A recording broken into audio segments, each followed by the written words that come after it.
pidiendo la gracia del Señor, pidiéndole que nos haga sabios, hermanos, entendidos. Capítulo 26, verso 28, dice así: entonces Agripa dijo a Pablo: por poco me persuades a ser cristiano. Verso 29, y Pablo dijo: quisiera que no por poco o por mucho, no solamente tú, sino también todos los que hoy me oyen, fueseis hechos tales cual yo, excepto estas cadenas. 28 nuevamente. Entonces Agripa dijo a Pablo: por poco me persuades a ser cristiano, dice el testimonio. Vamos a orar, por favor. Amado Padre, en el nombre de Jesús te damos muchas gracias en esta noche, porque independientemente, Señor amado, cuál sea nuestro ánimo, cuál sea, Padre amado, nuestro estado de salud, cuál sea nuestra circunstancia económica, de una cosa sí nos tenemos que considerar, Señor, afortunados, es que hoy tenemos la oportunidad de escuchar tu mensaje. Hoy tenemos esa grande oportunidad, que hay muchos que yacen en las cárceles perpetuas y ya no tienen esta oportunidad. Hay muchos que ya fueron desechados y aunque aún andan caminando por este mundo, Señor, al igual que los ángeles caídos, Señor, no importa cuánto rodeen la tierra y anden por ella, ya nunca serán, Señor, perdonados, ni se les permitirá, Padre amado, albergar la esperanza de la vida eterna. Señor, de verdad, muchas gracias. Pedimos que la actitud de nuestro corazón sea la correcta en esta noche preciosa, Padre, en el nombre de Jesús. Amén. Hermanos, tenemos un texto que nos deja ver el por qué algunas personas se quedan cortas en la salvación. Tenemos que entender que cuando Cristo vino a esta tierra, Él vino a explicar cómo regresar nuevamente hacia la eternidad, en victoria, con dignidad, con gracia de Dios. Ese dichito de que todos vamos a morir no tiene mucha fuerza, hermano, solamente es la expresión de alguien que en su ignorancia o en su necedad quiere filosofar cosas que no tienen sentido. Creo que todos sabemos que la sentencia de la muerte está sobre de nosotros. Todos lo tenemos bien claro. Pero también por experiencia nos hemos dado cuenta que algunos, cuando van a morir, mueren en terrores. Y otros, la minoría, cuando van a morir, hermano, hay una santa paz en su corazón, que no hay terror a la muerte. Al contrario, hay un apresuramiento en su alma y anhelan que en este caso los carros de fuego de Dios vengan ya por ellos. Pero aquí tenemos nosotros un texto que nos va a ir explicando por qué algunos se quedan cortos en ese milagro que es operado por el dedo de Dios. ¿Sí? Los mismos brujos, Janes y Jambres, cuando Moisés estaba haciendo los milagros y ellos no pudieron revocarlos, ellos dijeron: el dedo de Dios es este. Ellos reconocieron que estaba operando la divinidad. Y hay ciertas personas que en su debido momento están conscientes que Dios está hablando al corazón de ellos, que Dios está haciendo un acto sobrenatural, pero hermanos, nos es importante entender por qué ellos se quedaron cortos, por qué no alcanzaron de alguna manera a cocinar ese guiso de la salvación, por qué no se alcanzó a cocinar. Hermano, hay veces les ha pasado a ustedes, hermanas, que al estar cocinando el desayuno, la comida, de repente, hermanas, se dan cuenta que la flama, ¿verdad?, de la estufa comienza a aventar unos olores muy particulares, unos colores muy particulares. Quizá verdoso, quizá más azul, y luego la dama de experiencia dice: híjole, ya se va a acabar el gas. No voy a alcanzar a hacer la comida, ¿cierto, no? Hermano, y es un desastre. ¿Por qué? Porque si llevaban prisa, si ya están a punto de venir los hijos de la escuela, si el esposo está a punto de llegar y de repente se acabó el gas, ya te echó a perder todo. Esto es igual. Hermano, estamos rumbo hacia la eternidad. Y de repente que la flama de la gracia de Dios se empiece a apagar, ¿sabes qué mensaje te arroja? Ya no vas a alcanzar a ser cocinado, transformado. Tú necesitas ser transformado.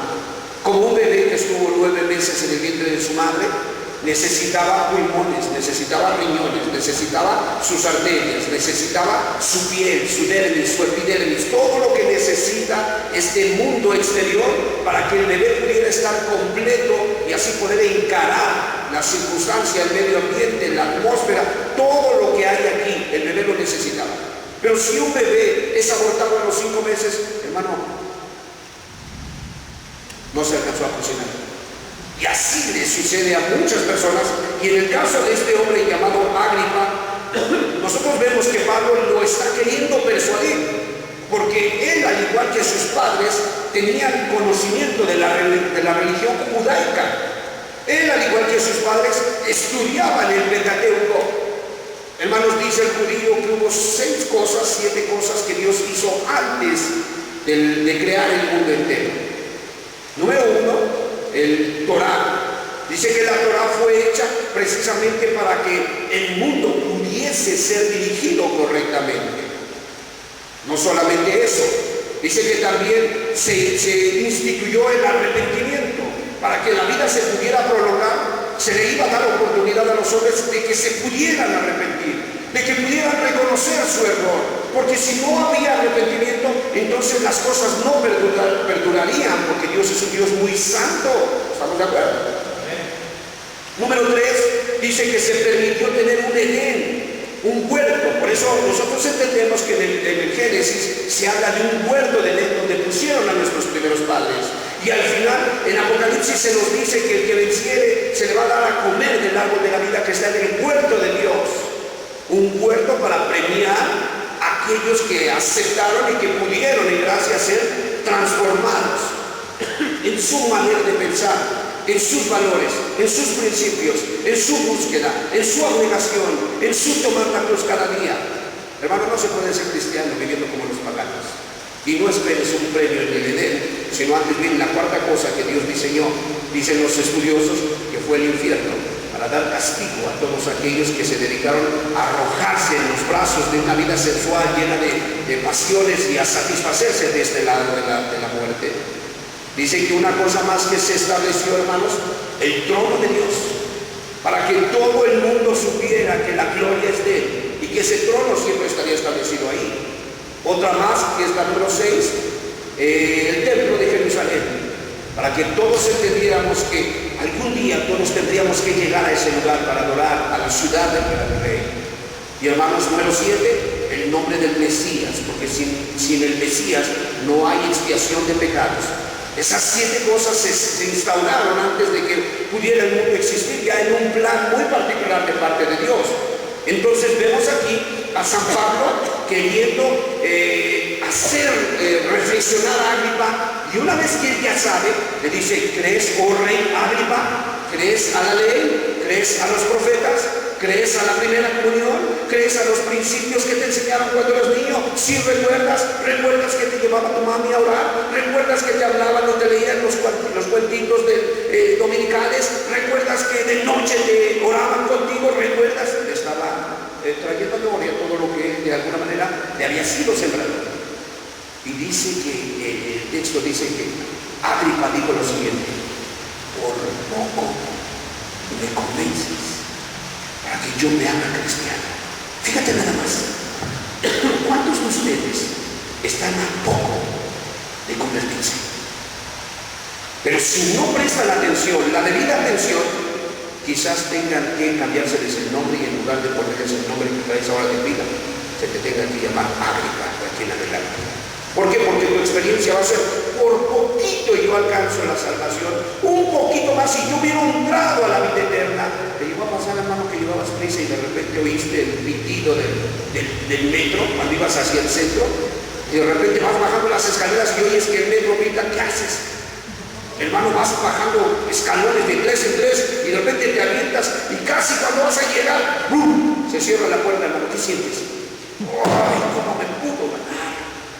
Porque estamos hablando que estás a poco de entrar a trabajar, ¿sí? Y un vagón, una estación que te retrases, o un poquito que a alguien se le haya ocurrido quererse aventar a las vías, ya te pasó algo en la vivienda. ¿Estamos de acuerdo, hermano? Hermano, así va a pasar en el mundo espiritual cuando algunos no tuvieron la precaución de vida como para entender que hay circunstancias, hay maneras de pensar, hay actitudes, hay decisiones, resoluciones que cada uno de nosotros toma para que se le pueda quedar en su tumba perpetua el epitafio de por poco y ahora él alcanza a ser cristiano. Pero crees que estaba a punto de, hermano, es lo peor que nos puede pasar. ¿Sí me explico? Entonces vemos que prácticamente, hermanos, Pablo le está hablando a este hombre llamado Agripa como para tratar de persuadirlo y hacerle ver, oye, todo lo que tú has leído es de divina revelación e interpretación. Por favor, Agripa, admite que esto es verdad, admite que tus padres te lo enseñaron, admítelo, por favor. Y sabes, él está esperando a que Agripa se lo conteste. Vamos a verlo nuevamente, por favor. Dice el verso 28. Es el 27. ¿Crees, oh rey Agripa, a los profetas? Yo sé que crees. Verso 28. Entonces Agripa dijo a Pablo: por poco me persuades a ser cristiano. ¿Quién era Agripa? ¿Era un rey o un gobernador? Era un rey, ¿sí? Y sabes, este rey tenía la capacidad de haber decidido, como Pilatos. Pilatos era de alguna manera como un gobernador, ¿sí? Y cuando se le pide que pudiera libertar al Mesías, no es cierto que él dijo: oye, ¿no sabes que tengo la autoridad para entregarte o para soltarte? ¿Estaba fanfarroneando o sí tenía la autoridad? Sí la tenía. Este era rey, no era gobernador. Este tenía grados más elevados. ¿Podía haber decidido ser cristiano o no? Sí.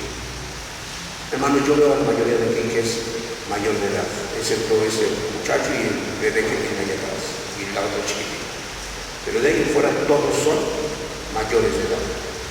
Bueno, y tú también, menor de edad, pero ya con cuerpo de mayor de edad. ¿Tienen decisión o no? Ustedes deciden qué van a hacer. Este tenía la decisión, hermanos. Él podía haber decidido. Él estaba de alguna manera en esa oportunidad muy particular. Yo quiero que entendamos algo, hermanos. Hubo algo que hizo que este rey Agripa se retratara. Y es lo mismo que hay en algunos de ustedes que, hermanos, por venir a sentarse, eso no les acredita ninguna salvación. No, la salvación no es venirse a sentar y oír sermoncitos. Eso no es la salvación.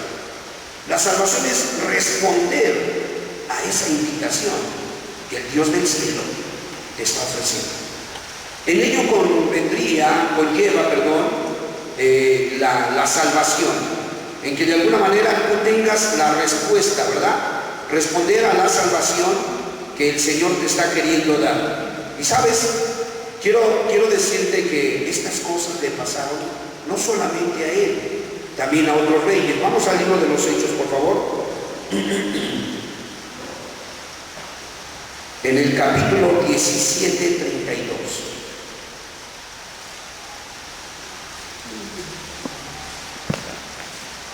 Capítulo 17, verso 32. Vamos a leer desde el 31 para entender el contexto. Por cuanto ha establecido un día en el cual juzgará al mundo con justicia, por aquel varón a quien designó, dando fe a todos con haberle levantado de los muertos. Quiero que leamos todos el 32. Pero cuando oyeron lo de la resurrección de los muertos, unos se burlaban y otros decían: ya te oiremos acerca de esto. ¿Qué dice? Otra vez. Aquí tenemos el ejemplo de unas personas a las cuales se les predicó igual que al rey Agripa. Pero ellos oyeron acerca de algo llamado la resurrección, ¿qué? De los muertos. Y hermano, cuando usted en su corazón piensa que eso tarda todavía, ¿sí? La resurrección de los muertos, bueno, Mi abuela me contó que desde que ella estaba niña le dijeron que el mundo se va a acabar. Ya murió la abuela, ya murió la bisabuela, y ya murió mi mamá, y yo todavía estoy aquí. Pues yo creo que todavía falta mucho. Cuando nosotros razonamos así, ¿sabes qué? Entonces pensamos en nuestro corazón que todavía tenemos mucho tiempo. ¿Para qué? ¿Para buscar a Dios o para seguir viviendo como hemos decidido vivir? Esta gente eran los atenienses. Hermanos, ellos fueron los creadores de los Juegos Olímpicos. Ellos fueron, hermanos, los descendientes de los filósofos Sócrates, Séneca, Platón, y todos y cada uno de ellos, hermanos, inspirados. Ellos tenían sus templos, hermanos, donde había promiscuidades. Ellos tuvieron experiencias con ángeles caídos, hermanos, de ahí surgieron toda la mitología griega. O sea, ellos vivían de una manera muy particular, muy promiscua. Y ¿sabes qué? Cuando Pablo les empieza a hablar de la resurrección de los muertos, ellos razonan y dicen, bueno, la ven a lejos y dicen, bueno, todavía me falta mucho tiempo. ¿Y sabes qué sucedió? No tomaron decisiones. Tú no tienes que pensar que te queda mucho tiempo de vida. Ni tú ni yo lo tenemos contado, ¿sí? Nadie de nosotros hoy estamos, mañana no estamos. ¿Estamos de acuerdo? Bueno, ellos estuvieron reaccionando así. Al oír la resurrección de los muertos se les hizo que faltaba muchísimo. Y hermanos, no hicieron cambio alguno. Ellos decidieron seguir viviendo en sus pecados. Mencióname algunos pecados que tú consideres que tenían los atenienses. Idolatría en extremo. ¿Han oído hablar de los 300 espartanos?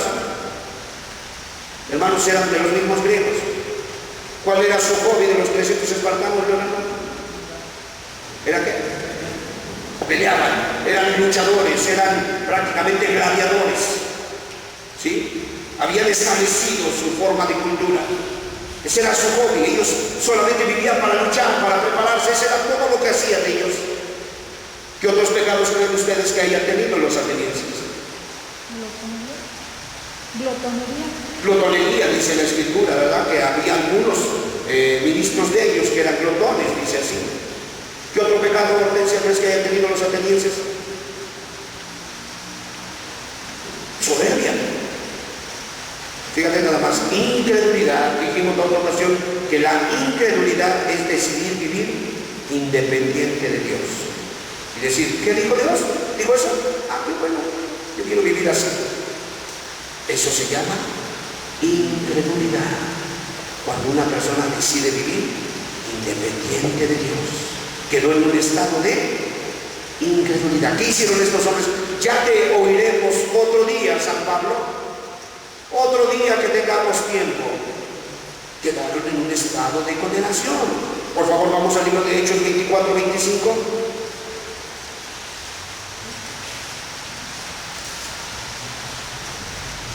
Estamos viendo diferentes ejemplos de diferentes personajes que se quedaron cortos en la salvación, a los cuales les fue enviada. Por favor, verso 24. Algunos días después, viniendo Félix con Drusila, su mujer, juntos, que era qué? Era judía, llamó a Pablo y le oyeron acerca de la fe en Jesucristo. Verso 25, todos juntos. Pero al disertar Pablo, al explicar Pablo acerca de la justicia, del dominio propio y del juicio venidero, Félix se espantó y dijo, ahora vete, pero cuando tenga oportunidad te llamaré. A ver, hermanos, él era de religión judaica. Su esposa era judía. ¿Conocían la ley? ¿Conocían los profetas? ¿Conocían prácticamente los pactos? Conocían todo eso, hermanos. Pero de acuerdo a la doctrina, cuando a él empiezan a decir que va a haber un juicio venidero y le empiezan a decir necesitas tener dominio propio y dejar de ser esclavo de tus pecados, ¿sabes qué empezó a pensar? Es mucho lo que pide. Pues yo aquí nada más con que de alguna manera las ofrendas de mi ofrenda y con eso estoy bien. Ahí en la sinagoga con Drusila, mi esposa, nos aceptan y este loco viene a decirme que yo tengo que dejar esas cosas. ¿Qué fue lo que le dijo a Pablo? Ahora vete. ¿Y qué?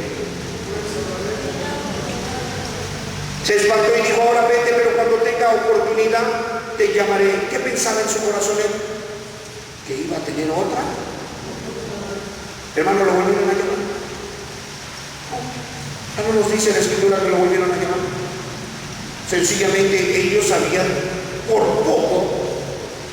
poquito se quedaron cortos de volverse cristianos. Vayamos nuevamente, por favor. En el verso 26, capítulo 26, en el verso 27.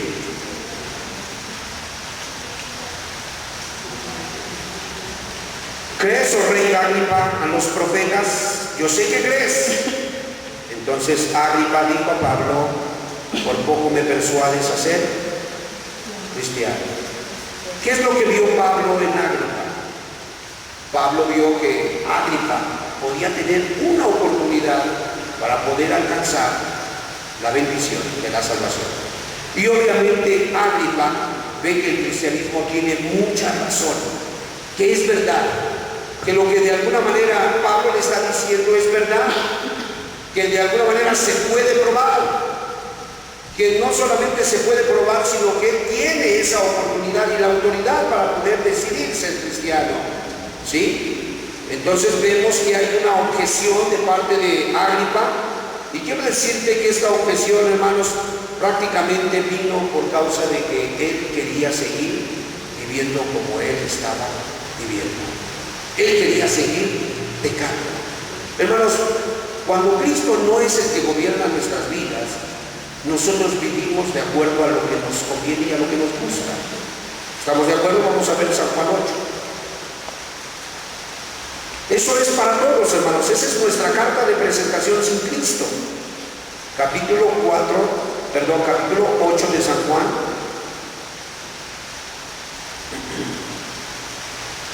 En el verso 43. 8:43.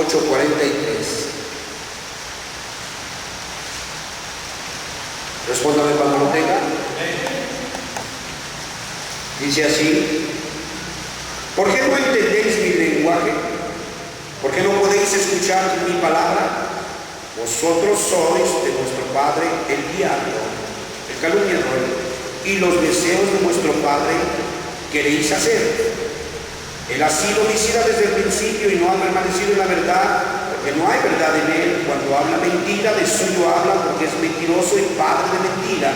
Por favor, volvamos a leer el 44. Vosotros sois de vuestro padre el diablo, y los deseos de vuestro padre queréis hacer. Hermanos, vemos a un rey Agripa que quería seguir viviendo como él estaba acostumbrado. Él quería seguir sufriendo, satisfaciendo esos deseos con los cuales él vivía. En el libro de los Hechos, cuando los gentiles se convierten al Señor, a ellos se les dan unas instrucciones. ¿Ustedes recuerdan?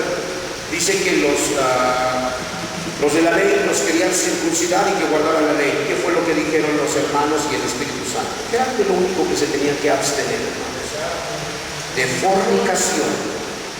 ¿Cuáles eran los pecados? ¿Cuáles son los pecados de una persona cuando no tiene temor de Dios y anda en los deseos de su padre el diablo? Fornicación, deseo sexual, deseos por la vista, deseos emotivos, sentimentalismo. Dice que les mandaron que se abstuvieran de idolatría.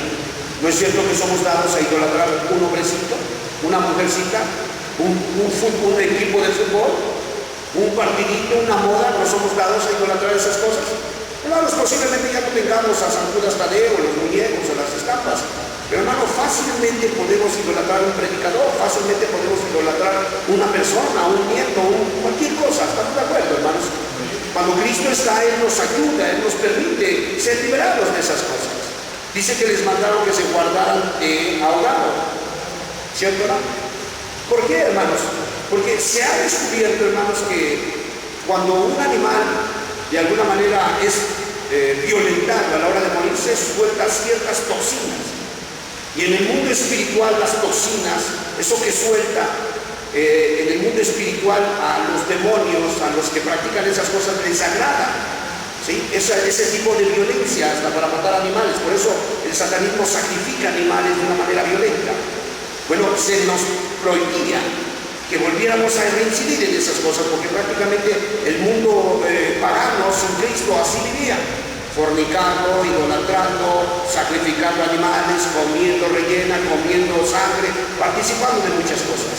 Bueno, vemos una Agripa, hermanos, que sencillamente sabe que el cristianismo tiene razón, sabe que los argumentos de Pablo son contundentes, sabe realmente que es lo mejor que le puede pasar, pero en su corazón él no quiere realmente pagar el precio. ¿Y sabes cómo se queda? Viviendo su misma vida. Por eso fue que se quedó corto. ¿Cuál es la razón entonces por la cual una persona no alcanza a ser cristiana? Porque obviamente en la demanda, cuando le piden que se comprometa, ¿qué crees que empieza a pensar? Híjole, ya no voy a poder ir a los bailes. Híjole, ya no voy a poder entonces ver el fútbol. Entonces ya no me voy a poder aventar una copa de vez en cuando. Y comienza a velar por las cosas que le dieron placer, por las cosas que le proporcionan placer. Pero tengo que sacar la televisión de mi casa. No es el problema la televisión, el problema es lo que ves en la televisión. Bueno, vemos una Agripa, hermanos, que sencillamente tiene intereses seculares, y quiero decirte, la mayoría de las personas que son casi persuadidas a convertirse a Cristo, ellos de alguna manera están bajo una convicción muy fuerte de lo que tienen que hacer. Ellos lo saben. Agripa lo sabía o no lo sabía, hermanos. Agripa lo sabía. Félix lo sabía o no lo sabía. Félix lo sabía. Hermano, todos aquellos que Cristo se presentó delante de ellos lo supieron. Estaban firmes, estaban entendidos de lo que tenían que hacer. Hermano, ¿no es cierto que cuando venimos a Cristo sabíamos qué teníamos que hacer, hermanos?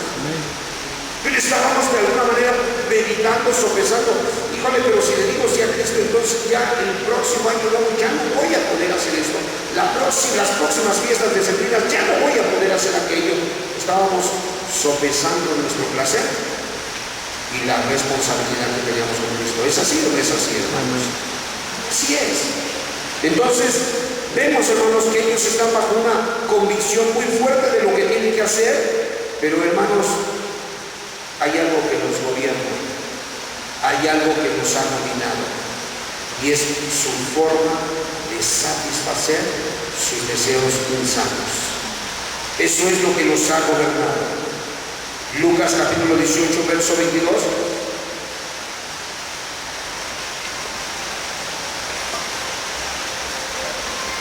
Y como hay algo que los gobierna, entonces termina, hermanos, debilitándolos para que no persigan aquello que les trajo convicción, aquella responsabilidad que ellos de alguna manera les fue impuesta por el Espíritu Santo. Lucas capítulo 18, verso 22. 18, 22. Dice así: Jesús, oyendo esto, le dijo, quiero que leamos todos juntos, aún te falta una cosa, vende todo lo que tienes y dalo a los pobres y tendrás tesoros en el cielo, y ven, sígueme. Verso 23, todos juntos. Oyendo él, entonces, él, oyendo esto, se puso muy triste porque era muy rico. A ver, hermanos, ¿estaba bajo una fuerte convicción de lo que tenía que hacer o no? Sí. ¿Estaba a muy poquito de ser cristiano, sí o no? Sí. Fíjate, Cristo, el que abre la puerta, dice: yo abro y nadie cierra, yo cierro y nadie abre. ¿Le había abierto una puerta o no? Porque él llegó y se hincó y le dijo: maestro, ¿qué haré para heredar la vida eterna? Y Jesús empezó a apuntar a su forma de vivir. Y cada una de esas cosas fue puesta en balanza. Y la última le dijo: vende todo lo que tienes, dalo a los pobres y sígueme y tendrás la vida eterna. Y en esa fuerte convicción, él estuvo meditando. Pero ¿sabes qué? Había algo que lo gobernaba y que le impedía buscar lo que sabía que tenía que hacer. ¿Qué era? Su comodidad. Vivía cómodo, el dinero da comodidad. La facilidad para moverse. Eso le impedía. Y obviamente eso le proporcionaba muchas puertas. porque dice que era muy rico. ¿Estamos de acuerdo? Él se ponía a pensar, Cristo me está pidiendo que deje yo de depender de esto. Sí, eso me está pidiendo. Cristo me está diciendo que me va a dar la vida eterna, pero tengo un problema, tengo avaricia, tengo idolatría por el dinero. Sí, eso te está pidiendo. Entonces nos damos cuenta, hermanos, que cuando alguien está así, hermanos, pues realmente, ustedes recuerdan a un escriba que le preguntó a Jesús cuál era el primer mandamiento. ¿Cuál es el primer mandamiento, Señor? Y Jesús empieza a describirle ciertas cosas. ¿Sí? Y en ese mismo contexto, cuando Jesús bien has dicho, el Señor le responde, y Jesús en ese momento le dice, haz esto y vivirás. ¿Sí? Fíjate, no le dijo, ya estás vivo. ¿Qué le dijo? Haz esto y vivirás. ¿A cuánto estaba de poder tener la vida eterna? A muy poco. Nada más era cuestión que lo hiciera. Hay otro al cual sencillamente se le da igual una instrucción, y vemos nosotros, hermanos, que a la hora de darle la instrucción, él pregunta que quién es su prójimo, ¿no? ¿Quién es mi prójimo?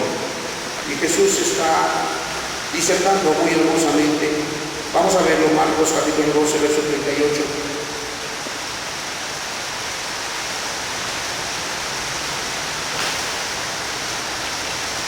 ¿Cuánto estamos? Gloria a Dios, hermanos. Capítulo 12, verso 38. 12:34, por favor. Es 12:34.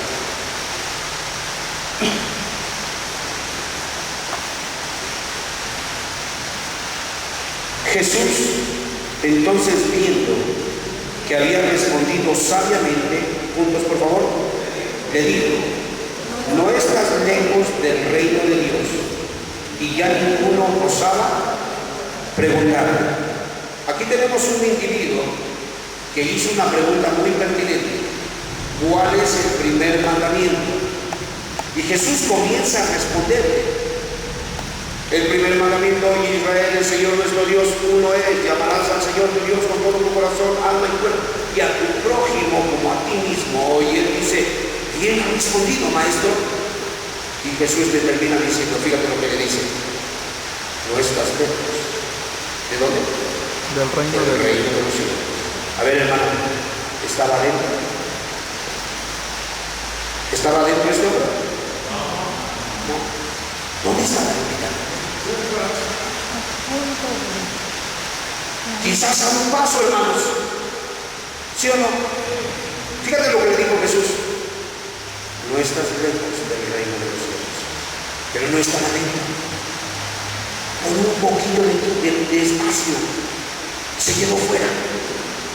Y así te puede estar pasando a ti, que estés a un paso de entrar, pero porque tú estás viendo lo que te gratifica. Puedes tener una vida de placer, una vida de comodidad, una vida de tranquilidad, donde tú no eres altercado con nada ni turbado con nada. Pero, hermanos, venir a Cristo, dice la Escritura, que el reino de los cielos sufre violencia. Va a haber una fuerte oposición. ¿Por qué, hermanos? Porque la puerta es angosta. ¿Y cómo es entonces el camino? Estrecho.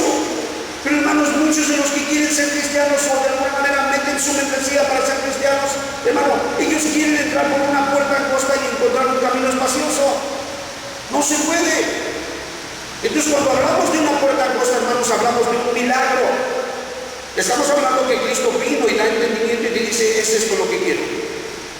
Allí se quedan muchos, donde empiezan a costear lo que van a perder y lo que van a ganar, pero son gobernados por esos sentimientos.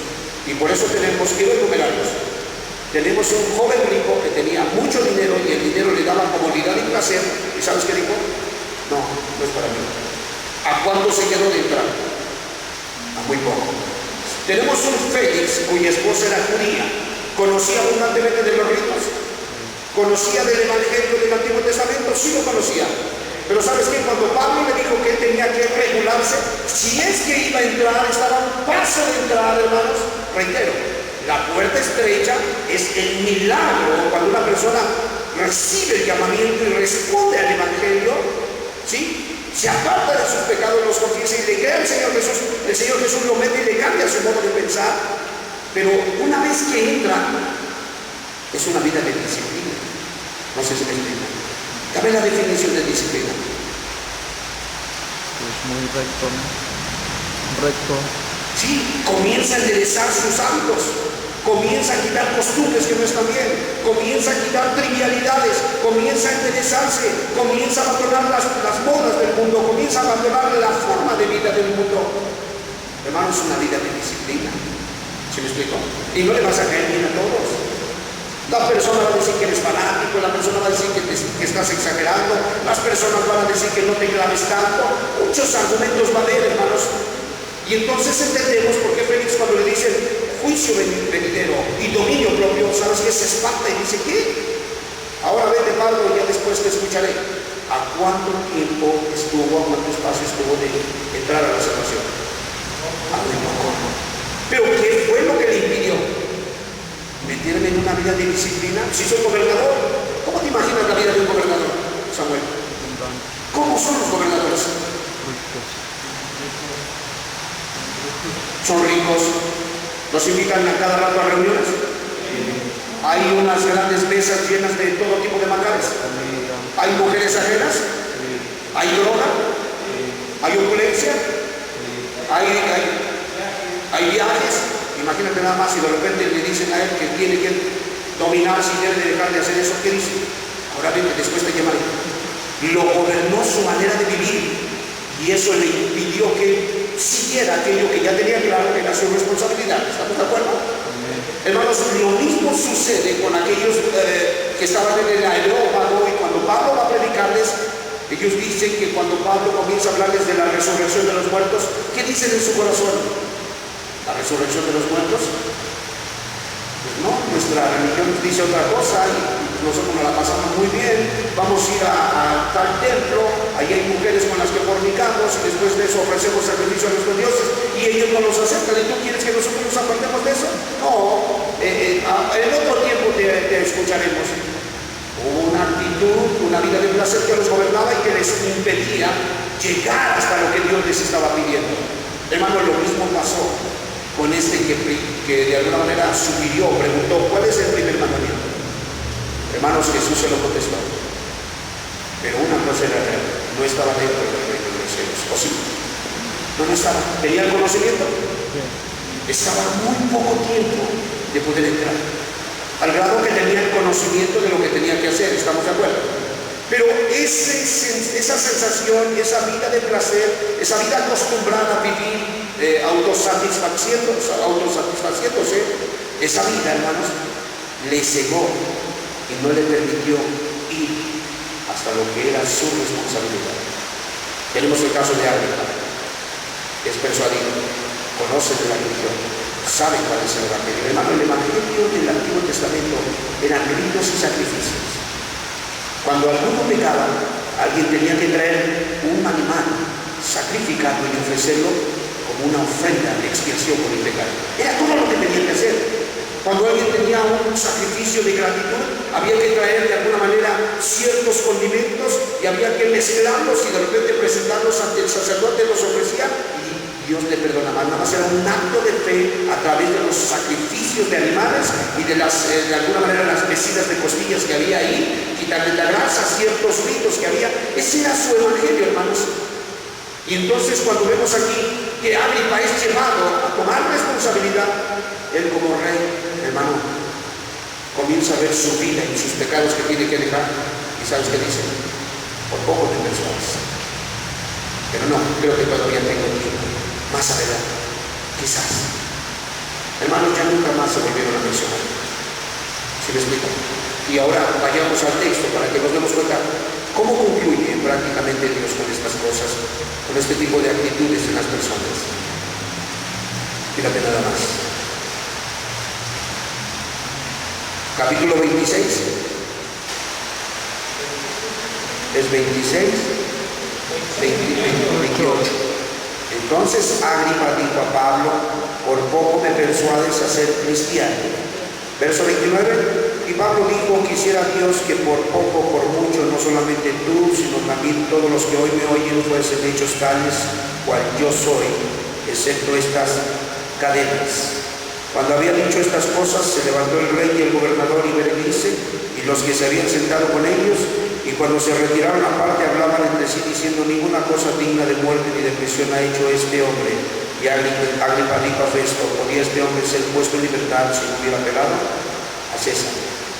Solamente vemos una palabra al final de elogio de parte de Pablo, y nos dice: bueno, mira, ya te prediqué, desearía de todo corazón que tú y todos los que están aquí fueren cristianos como yo, excepto estas cadenas. Que no les acontezca como a mí, que estoy bajo cadenas, pero que al menos tengan la salvación. Es todo lo que les dice, hermanos. Hermanos, finalmente Cristo va a terminar diciéndole lo mismo a todos aquellos que quedaron cortos en la salvación. Sencillamente les va a decir: hermanos, recordadme por favor qué fue lo que les dijo Jesús al pueblo judío cuando él estaba encima del monte y de repente ve la ciudad de Jerusalén. ¿Qué les dijo? Jerusalén, Jerusalén, cuántas veces quise juntarte como la gallina junta a sus polluelos y no quisiste. ¿Qué fue? Hermanos, al ver que no respondieron, al ver que se quedaron cortos en la salvación, lo único que atañe o que atina a Cristo a decir es: yo quise juntarme. Lo único que atina a Pablo es decir: pues desearía yo que fueran cristianos sin estas cadenas, pero que Dios les bendiga. ¿Sí me explico, hermanos? Hermanos, en esta noche no es la excepción. Vamos a tener que decidir lo mismo. Desearíamos de todo corazón que les revelara a Cristo lo que nos ha revelado a nosotros. Desearíamos de todo corazón que Cristo nos tratara como nos ha tratado a nosotros. Desearíamos de todo corazón que tuvieran la certeza de salvación como la tenemos nosotros por gracia, para que de alguna manera el día que les toque abandonar el cuerpo puedan ir con seguridad a su destino eterno. Pero es decisión de cada uno. ¿Sí me explico, hermanos? Pongamos sobre nuestros pies. Póngase sobre sus pies, cierre sus ojos y vamos a considerar la manera de resolver. Número 1. El Espíritu Santo suele hablar de este tipo de temas de la salvación con personas que están familiarizadas con los principios de la salvación.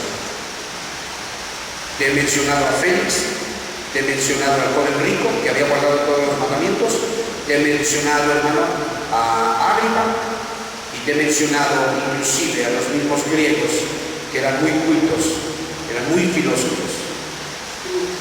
Y número 2, Cristo está apelando a su experiencia, ya sea en un sueño, ya sea en una película, ya sea en un milagro, en una oración contestada.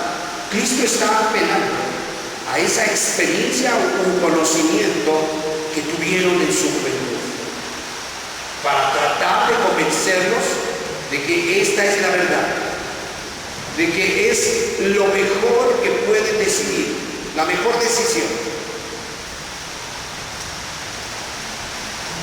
Ellos se hallan bajo una convicción de que es verdad, que lo que el cristianismo ofrece no se puede refutar, que es verdad, que lo que el cristianismo se pregona en él trae convicción de pecado y nos deja ver cuál es nuestra responsabilidad.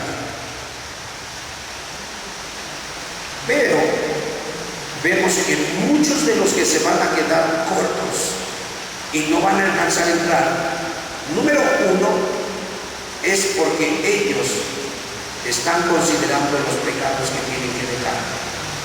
Porque el dejar esas desobediencias, esas rebeliones, implica ya no seguir experimentando placer pecaminoso, ya no seguir recreando sus almas con aquellos vicios prohibidos. Eso implica. Y esa es la causa principal por la cual el joven rico se quedó corto, Agripa se quedó corto, Félix se quedó corto, los atenienses se quedaron cortos, muchos más, el mismo Judas se quedó corto, porque ellos estaban pensando qué sería de ellos sin aquellos placeres a los cuales estaban sujetos y esclavos a ellos. Y hermanos, cuando estos deseos nos gobiernan, deseos que gratifican nuestra alma sensual, entonces eso que nos gobierna nos va a impedir buscar aquello que nuestra razón nos dice: esto es lo que te conviene, rendirte a Cristo y hacerte cristiano. Hoy tú tienes la decisión. Hoy tenemos aquí un almanaque de historias y pudiera yo sacar más ejemplos, pero no tiene caso. Una predicación de 40 minutos, 35 minutos es suficiente para que nosotros podamos entender hoy un principio. Muchos se quedaron cortos, se han quedado cortos y se van a quedar cortos porque están pensando que al dejar sus pecados se va a cortar el placer pecaminoso que están experimentando. Esa es la principal causa por la cual inhibieron su responsabilidad y lo que habían entendido con respecto a la eternidad y a la bendición de sus almas. Yo quiero invitarte para que hoy tomes decisiones, no en emociones, en razonamiento, y que puedas darte cuenta. Date cuenta, por favor. Escucha. Si hoy muriera el borracho que nunca quiso dejar de tomar, hoy tendría que dejar su botella e ir al juicio solo con sus deseos. Si hoy muriera el fornicario que viviendo con una mujer que no es suya o fornicando a la novia y no quisiera abandonar su pecado porque le produce orgasmos placenteros, hoy mismo tendría que dejar de experimentar esos orgasmos e ir a la eternidad lleno de deseos que nunca se van a satisfacer. Tenemos que razonar. Déjalos mejor. Cristo suplirá todo eso. Cristo llenará tus ansiedades, sujetará tus pasiones, quitará tu culpa. Tendrás vida eterna, una comunión constante y un conocimiento creciente, progresivo de la persona de tu Señor y Salvador. Él te lo asegura, así lo ha hecho con muchos. Pero es decisión tuya. Agripa dijo, después de saber cuál era su responsabilidad, pudo más. Todo el placer pecaminoso que experimentaba y dijo, por poco y me convences a ser cristiano. Esas fueron sus últimas palabras. Nunca más se le volvió a ver. Sencillamente siguió su curso. Hermanos, busquemos al Señor con temor y temblor, y mientras oigamos su voz respondamos. Hoy necesitas pedir perdón y decirle: yo te necesito. Yo necesito que tú me gobiernes. Yo necesito hoy aniquilar esos deseos pecaminosos. Yo necesito hoy comenzar a vivir una vida en el Espíritu, una vida guiada por el Espíritu. Hazlo. Nunca nadie le ganará a Cristo. Tito Vespasiano, un romano que vino en el año 70 y destruyó el templo de Jerusalén. Escucha. Dice la anécdota que cuando él entró al templo, él deshonró y blasfemó al Dios del cielo. Y una vez que estaba dentro del templo, del lugar sagrado, en su corazón dijo lo siguiente: vencí al rey en su propio palacio. Se dio la vuelta y se salió con un aire triunfante. Quizás en tu corazón vayas a pensar lo mismo, y me es necesario contarte esta anécdota para que tengas temor. Cuando él regresa de la batalla, como era costumbre de los políticos romanos, tomar baños de sauna, sumergirse en un baño con especias y baño caliente para relajarse, le ofrecen una copa de vino como era costumbre. Cuando él la toma, no se da cuenta que hay un mosco llamado el jejel, y ese mosco se le introduce por uno de los orificios de su nariz. Y apenas si lo alcanza a percibir, porque es muy pequeño ese mosco. Ese mosco se albergó dentro de su nariz, de su fosa nasal, y empezó a carcomer y a meterse al punto que llegó exactamente por la frente, pero internamente. Por 7 años, ese hombre tenía tipo migraña, unos dolores muy insoportables en su cabeza, muy insoportables. Un día descubrió, mientras caminaba, que un herrero estaba trabajando y que al golpear el metal, el yunque, el martillo contra el yunque, ese dolor se iba perdiendo fuerza y se esfumaba. Él contrató personas que pudiesen hacer ese tipo de ruidos mientras él sufría de esos dolores. Tenía un odio contra los judíos, que si él contrataba a un judío para que trabajara haciendo el ruido, haciéndola de herrero, él sencillamente no le pagaba y le decía: para ti no hay paga, tu paga tiene que ver con el placer que sientes de ver un romano sufrir, y no le pagaba. Si era un extranjero, si era de alguna otra nacionalidad el que fungía el trabajo de herrero para él, entonces a ese sí le pagaba. Tenía un odio particular contra el pueblo judío. Dice la narración que por 7 años ese dolor estuvo ahí, y solo por un poco de tiempo se minimizó mientras el golpeteo del hierro con hierro. Llegó un punto que ese mosco se acostumbró también y superó el ruido del hierro, y ya ni siquiera ese ruido hacía que dejara de causarle molestias tremendas a este hombre. Por fin este hombre murió de ese dolor. Dice que cuando le abrieron el cráneo, encontraron que ese mosco, de manera inexplicable, había crecido tanto, que lo más sorprendente es que no había muerto ahí en esa cavidad donde él se había albergado, y que al contrario, por tanto tiempo había se alimentado precisamente de la materia que había ahí dentro de su fosa nasal de este hombre, de su frente, perdón. Y dice el testimonio que cuando le abren el cráneo se dan cuenta que este mosco estaba ahí haciendo su función. Alguien, al escuchar la narración, dice: esto le vino a este hombre por cuanto él entró a profanar un lugar prohibido. Y Dios utilizó una cosa tan minúscula, ni siquiera fue Dios quien vino a darle el pago en persona, un mosco tan pequeño que se introdujo en un lugar que obviamente era inexplicable.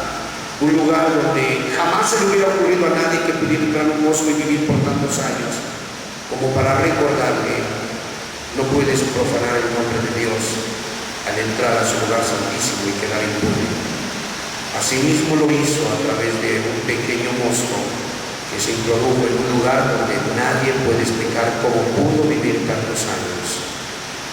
Hermanos, Él es el Dios del cielo. Él tiene todo bajo control. El que tú te vuelvas a Dios, no le haces un favor a Él, el favor te lo haces tú. Y hoy he venido a decirte: estás a poco de entrar a la vida eterna. Mira que no te quedes extasiado con tus pecados y digas: es que los voy a perder, es que dejaré de sentir esto, dejaré de experimentar esto. A final de cuentas, el día que mueras, los vas a bajar. Recibe mejor la invitación de Cristo con lazos de amor. Hoy comprométete y cambia tu corazón de rebelión. Cambia tu manera de pensar, que siempre va contradiciendo los caminos del Señor. Hoy voluntariamente entrégate al amor de Jesús. Él está aquí presente. Vamos a orar. Amado Padre, en el nombre de Jesús, te damos muchas gracias por el amor con que nos has amado. Te damos muchas gracias porque no nos has tratado conforme a nuestras religiones. Y eso nos hace, Señor amado, que nuestro corazón se enternezca y que te podamos ver como un Dios hermoso, paciente, lleno de misericordia, lleno de perdón y de amor. Padre, gracias por lo que has hecho en nuestras vidas. Ahora pedimos a favor de nuestros hermanos que aún no han alcanzado salvación. Por favor, de manera, Señor amado, divina, Padre amado, interfiere con aquellos deseos que los han gobernado por muchos años. Señor amado, desactiva el poder seductor de sus placeres carnales. Señor, haz un milagro como lo hiciste con nosotros. Tú mejor que nadie sabes que también había, Señor, formas de vida que nos gobernaban y que no nos permitían, Señor amado, cumplir con nuestra responsabilidad contigo. Pero tú lo hiciste.